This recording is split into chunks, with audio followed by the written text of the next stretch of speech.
Reka dutangire. Uraza hano ujye kuri Google cyangwa se Google Chrome, wandikamo teacher-isaac.rw, uhita ufungura hano hejuru, utegereze hafunguke ameze gutya. Noneho uhita usikororinga uzamura gutya,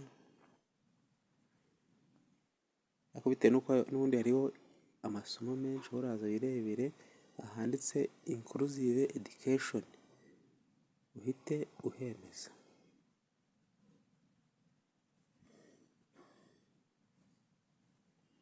Noneho nafunguka gutya, ugeze hano ntago ari ngombwa ngo uhite ukora iyi ya mbere kuko hariho nyinshi, ahubwo uraza kuri tuno tuntu tw'umweru two hejuru dutatu udukandeho.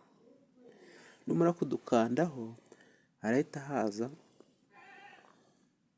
hano, rero uhite uhitamo kwiza ushaka, nimba ari iya kane uyikore, nimba ari iya gatatu uyikore. Gusa wenda mu minsi urabona ko zose kwizi nizo kuri uniti ya mbere. Mu minsi iri imbere nshaka kuzashyiraho amayuniti yose, ubwo uzajya uza hano uhitamo uniti, bahita babanza kukwereka amayuniti, noneho uhita utoranya uniti ushaka, bahita bakugeza ku makwizi, nabwo uhitamo nomero ushaka. Tuvuge nimba ushaka nka nomero 3, urahita uza uyikandeho,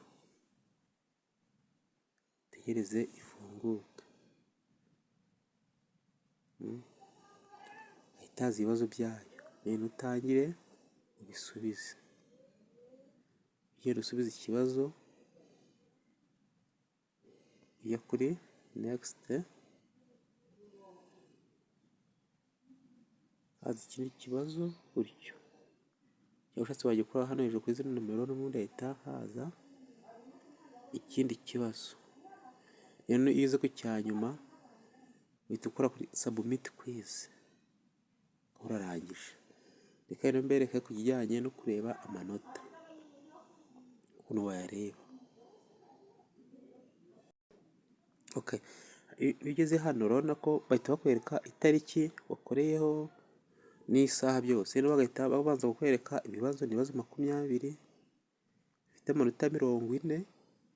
Noneho wakozemo, reka wenda turebe kuri iyi ngiyi yo hasi, nakozemo 19 nishe kimwe, mfite amanota 95 ku ijana, cyangwa se 38 kuri 40. Hano result ni pass, kuko gutsinda hano bisetinze kuri 70. Hano rero uhita uza hano kuri details ukahakanda, noneho ukaza kureba ibyo wishe n'ukuntu wagombaga kubisubiza. Noneho ni gutya nyine biba bimeze.